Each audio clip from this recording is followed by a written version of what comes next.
lorsque nous évoquons l'offrande de Caïn, il ne s'agissait pas ici de Dieu fermant la porte à Caïn, puisque la porte était déjà fermée. Avec Caïn, c'était cette question de reconnaître ou d'ignorer ce fait que la porte était fermée. Il n'a juste pas reconnu le fait que la porte était close. En d'autres termes, il n'a pas reconnu le fait de mort, car il est écrit qu'avant qu'ils naissent, Dieu avait dit à leurs parents à propos de la vérité, de la connaissance du bien et du mal, au jour où tu en mangeras, tu mourras certainement. Genèse 2,17. La porte était bien close et je crois que cela veut dire que ce que cela veut dire, qu'au jour où ils ont vraiment mangé, ils mourront très certainement. La mort était déclarée. Ce n'était pas quelque chose de potentiel et à venir. Ils moururent, tout simplement. La mort a eu lieu. Sur quoi basons-nous cela? Écoutez, ceci est tiré du Nouveau Testament. C'est pourquoi, comme par un seul homme, le péché est entré dans le monde et par le péché la mort. Romains 5,12. Par un homme, cet homme fut Adam. Le péché est entré et par le péché la mort et qu'ainsi la mort a passé à tous les hommes. Or, c'est une longue portion dans Romains 5. Lisez-la. Elle va du verset 12 au verset 19. Une longue section et tout est concentré sur ceci. La mort a passé à tous les hommes. Tous sont morts. Par un homme, la mort est entrée. Ou encore dans cette merveilleuse lettre aux Corinthiens, dans la première lettre, chapitre 15, versets 21 et 22. Car puisque la mort est venue par un homme, c'est aussi par un homme qu'est venue la résurrection des morts. Et comme tous meurent en Adam, la mort était une réalité. Elle avait eu lieu. Et qu'un ne reconnaissait pas le fait. Il n'acceptait pas le fait. Il ignorait le fait. Et toute la question de cette réalité, à savoir si la porte est fermée ou ouverte, dépend de notre reconnaissance et de notre acceptation de ce fait. Il n'y a aucun accès possible pour nous dans notre état naturel. Et c'est aussi sur cette base qu'il faut considérer la question de notre approche de Dieu. C'est ce qui est soulevé ici. Regardons donc les caractéristiques dans le cas de Caïn. Ce n'était pas que Caïn était un homme irréligieux, sans foi. Il n'était pas un athée ou un ignorant ou un contestataire ou quelqu'un doutant ou reniant l'existence de Dieu. Il est venu sur le lieu d'adoration. Il y avait de toute évidence un lieu d'adoration là où il y avait un autel. Dieu n'avait pas été exclu de son univers. Il avait encore une place dans leurs pensées et dans leurs intentions.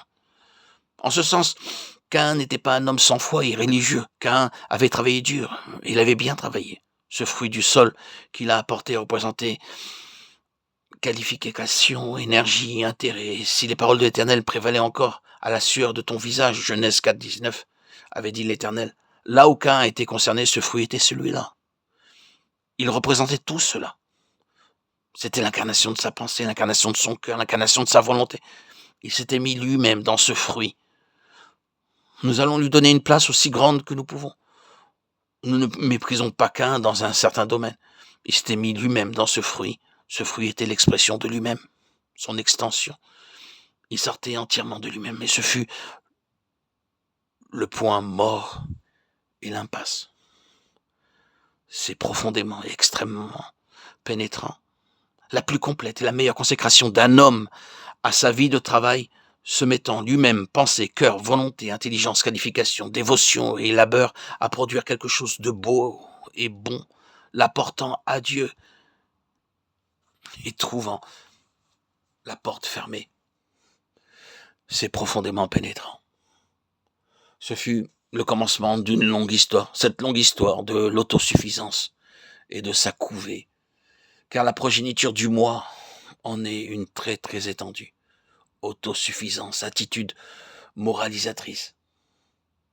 Une longue histoire. C'est l'histoire de ce qui, dans un très large développement, s'est focalisé sur Jésus et l'a assassiné. Ce fut le commencement du meurtre. Vous voyez, Dieu connaissait le cœur de Caïn, même lorsqu'il était à l'autel avec son fruit. Il savait ce qu'il y avait dans le cœur de cet homme, qui avait juste besoin de certaines conditions, circonstances et provocations pour le dévoiler. Vous n'avez pas besoin de dévoiler quelque chose pour que Dieu sache. C'est là. Et il sait tout à ce propos. Il peut l'amener à se révéler, mais il sait tout à son sujet par avance. C'est le début de l'histoire de ce que, à notre époque, est venu ce que l'on appelle l'humanisme. Cet homme-là, en lui-même, sa propre intelligence, sa propre puissance, sa propre volonté, sa propre ressource, pour trouver son chemin, pour s'en sortir, pour se sauver lui-même. Cela commence là. Et ne voyez-vous pas que ce fut le commencement de ce développement final qui à ce jour est désormais sur la voie du couronnement?